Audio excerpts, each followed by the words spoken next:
Next speaker is Professor Antonio Martinez de la Costa from Spain. He is one of the most eminent intervention radiology in the radiological intervention management of HCC, and he is going to speak about radioembolization in the management of HCC. Thank you. Thank you. Okay, let's get started. I'm going to talk about radioembolization and the management of HCC. This is the workhorse for anybody dealing with HCC patients. This is the BCLC staging. We've seen a few slides with this staging before. And the important thing is that we've got some group of patients which are early stage, and another group of patients which are advanced stage. And somewhere in between, we have a huge... The slides are not on. The slides are not on. I see. Can you go back to the first? Sure. Not to the first one. We'll go to this one. Give you 1 more minute. Okay, 1 minute. Okay, so this is the BCLC staging system. Yeah, we've got the early stage, the advanced stage, and somewhere in between, we've got the intermediate stage. The intermediate stage comprises a whole range of patients in very different conditions. And all these patients, according to the guidelines, should be treated by TACE, according to the BCLC staging system.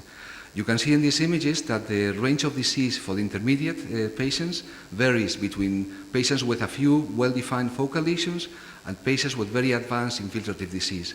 And up to today, the knowledge is, or the standard practice, is to do TACE in any of these patients if we can. Okay. So we have a whole range of liver local therapies that we can offer to these patients. So TACE implies the use of chemotherapy. In the old days, intraarterial chemotherapy was used for treating HCC, but it was abandoned because we were not getting good results by using this technique. In order to improve this, we tried to combine the chemotherapy with the an alternative to chemotherapy would be radiation. Radiation actually is very good for treating HCC. HCC responds well to radiation, but the trouble is that in order to achieve responses, we need to deliver 100 grays or 80 grays to the tumor. The liver only supports 30 grays of radiation. So if we do whole liver irradiation, the patient will die. And radiation, of course, can be applied only when we have well-defined localized lesions in a small number. So radiation actually, chemotherapy doesn't work well for HCC, radiotherapy does work well for HCC, okay? In order to improve the action of chemotherapy over HCC, we thought of doing, okay, we mix the chemotherapy with embolization. In the old days, the embolic agent used, and even nowadays, is lipiodol. What about lipiodol? Lipiodol is oil, basically, and the chemotherapy that we use is water. If you try to, if you think of a bucket of water, and you put some oil in it, what happens? They don't mix together. Okay, you have to shake it, and they will get mixed eventually, but only for a short time. So we are assuming that when we mix lipiodol with chemotherapy, and we mix it on the table by beating it in 2 syringes, and then injecting it inside the patient, we are assuming that, they're still together. I don't know if that's true or not. I think that nobody here knows if that is true or not. Okay? And also, it hasn't been proven ever that lipiodol is capable of releasing the chemotherapeutic agent in a slow and consistent manner. So, and furthermore, there is no single way of doing intraarterial chemotherapy with lipiodol. You see, every radiologist doing this technique will have a different recipe for in the kitchen. So, in order to overcome this limitation, the drug-eluting beads were developed. Drug-eluting beads are plastic beads made of hydrogel. They are calibrated in size, so they are all the same size, and they are supposed to be capable of releasing the doxorubicin in a slow and consistent manner. Okay. Also, the beads have an occluding effect over the vessel supplying the tumor. In this slide here, these big spheres, those are the beads that are used nowadays, and you can see the comparison with the small spheres. The big beads stay close to the tumor, but not inside the tumor. We are assuming as well that any chemo loaded in these beads is going to move from here into the tumor. And we are assuming that we're going to achieve a homogeneous concentration of chemo inside the tumor. Okay? So there was a study studying the efficiency of the drug-eluting beads. And they compared the conventional TACE. Conventional is in between brackets because there's no conventional TACE. There are many TACEs as radiologists doing it. The comparison was conventional TACE versus TACE with DC beads in cirrhotic patients with HCC. And the agent used was doxorubicin. They assessed the tumor response by EASL criteria at 6 months by MRI. So what were the results of this? This is the graphical representation of the results, and basically the hypothesis of superiority was not met. They only saw in that small, or not small, but in that group of patients with more advanced disease, they were getting a better response. But in the rest of the group of patients, the response was actually similar. The results were similar. The only advantage of using DC beads as opposed to lipiodol is that it's true that they release the drug gradually and the patients don't get so sick when we give them the doxorubicin. So I think we are far still from achieving a good treatment for these patients. So I think we need to think as to how can we improve our results. Now, I personally stopped doing chemoembolization back in 1999 because I don't believe in it, and I know somebody is going to challenge me with this. And I started doing just bland embolization. What is bland embolization? I'm using small spheres, calibrated spheres as well, but with no chemo in them, because I don't think the chemo actually adds anything to the treatment of the patient. I think it just adds toxicity. And the same group that did the study of TACE, conventional TACE versus DC beads, they did a study comparing the DC beads loaded with doxorubicin and similar beads with no chemo in them. Okay? This is a way of knowing whether the chemo has actually an effect on the tumor. And the results were, this is the group of patients, you can read that. And the results were that, okay, the response at 6 months, there was a better complete response in the drug-eluting beads group, and the partial response was marginally better. But if we look at the survival, at 6 months, it was equal for both. 9 months, almost the same. And at 12 months, it was even better for the patients with bland embolization. So the question is, shall we carry on, insisting on this way, or shall we look at another pathway, see if we can improve the outcomes? With this in mind, selective internal radiation therapy appeared. The idea was using radiation, which is good for the tumors; they respond well, but we have no way of applying it. So if we're able of applying radiation with small particles, then we will have the solution to the problem. That's how SIRT was developed. So the concept is delivering a high radiation dose to the tumors without irradiating to toxic levels the liver. And also we should be able to treat patients in the whole range, in the whole spectrum of disease, from small, well-localized, defined tumors, small in number, to diffuse disease. So the question is, this is the concept of it. You can see that with chemoembolization, there is a proximal embolization. With SIRT, internal radiation therapy, the embolization has to be done distally because the isotope that is used is Y90, yttrium-90. Yttrium-90 is a pure beta emitter that has a very short radiation range. The average is about 1.1 millimeters only. So that means when we inject it, there is no radiation outside the body of the patient. And in order to treat the tumor, we need to get inside the tumor. And because of the short radiation range, actually doesn't affect the healthy liver surrounding it. That's the theory.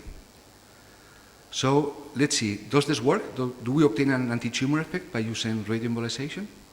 Well, in this case, we can see January 2005, February 2005, there is some reduction in size of the tumor, and as we go along, May, we can see that the right lobe of the liver, the tumor is responding, and we begin to see that the left lobe is increasing in size.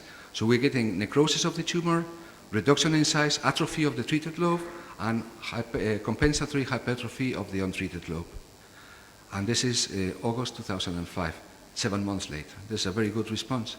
Here we are achieving two effects, yeah? We have a potential for downstaging patients with intermediate tumors in order to be able to benefit from more radical therapies which may be curative for them. Okay, there is another example. September 2003, 3 years later, you can see that the tumor has actually not changed in size, but remains stable. Okay, that tumor is dead. Although if we apply recess to this tumor, it will be, stable disease. I think that the tumor that hasn't grown in 3 years is dead. Okay, so recess is not a good way of assessing response. That's another. We have room for another talk here. So the tumor control growth is long-lasting. That means that we are at least theoretically able to apply the technique to improve the quality of life and also the survival in patients with intermediate and advanced tumors. And another potential indication for the technique would be to avoid dropping out of the waiting list in liver transplant patients while they wait. This is a study that we carried out not in humans, it's in pigs, and we just injected the cold spheres into the pig's liver and then looked at the microscope and looked what happened, And we saw that there was no ischemic effect. There is no thrombosis of the arteries, and there is no real occlusion of the arteries. So the mechanism of action is not really the embolization, but there's actually the radiation. The fact that they are not very embolic plays in our favor as well, because that means we can, a new door opens for this technique, which is the possibility to treat patients with portal vein occlusion, which is one of the contraindications for TACE. So this is a patient with portal vein thrombosis. You see the basal scan, and at 3 months you see that there is tumor response. The porta is still thrombosed, but the patient is doing well. What about microscopic disease? That is disease that we don't see but is present at the time of treatment. February 2005, 2 months later, we see that some of the lesions are responding, but then there are new lesions appearing. This is because we are only treating the tumor. The tumor is sitting in a diseased liver. So the disease in the liver is going to progress, okay? So we have an explanation for this.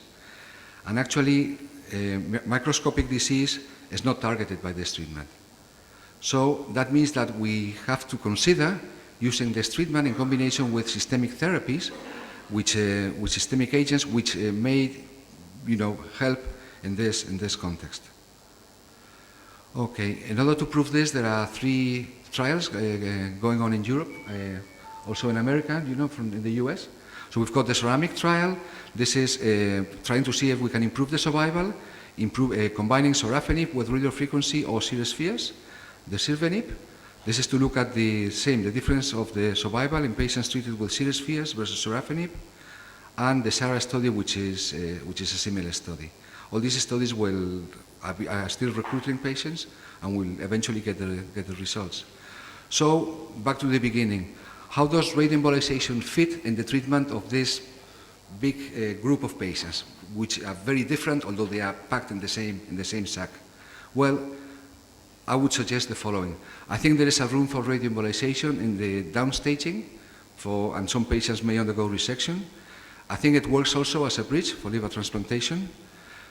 TACE is here, it's been here for many years, and I guess it's not going to disappear. But I think that patients that are not good candidates for TACE and are now denied treatment can benefit from this technique. We are talking about patients with multiple lesions, bilobar lesions, infiltrative type of lesions, and patients with portal vein occlusion. There is also a group of patients that, having undergone several TACE procedures, they are not responding well, the vessels are occluded because of the TACE treatments, so we can still apply radioembolization to this group of patients. And obviously there is a large group of patients that does not tolerate Nexapar, or may tolerate it only for a short period. Those patients may also be offered this treatment, I think, because the most important thing is quality of life also. Quality of life actually is not affected by this treatment. The treatment is actually done on two different sessions, but it's not painful. There are no side effects like with the chemo. It's open to complications. I'm not talking about the technical sides of it because I think it's beyond the scope of this talk. And basically, that's my talk. I hope I have convinced you. Thank you.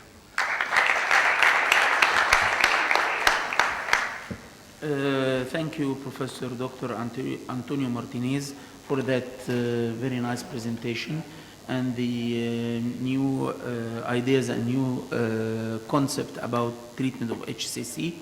And as we said, we are going to postpone the question to the end of the session because we are late of time.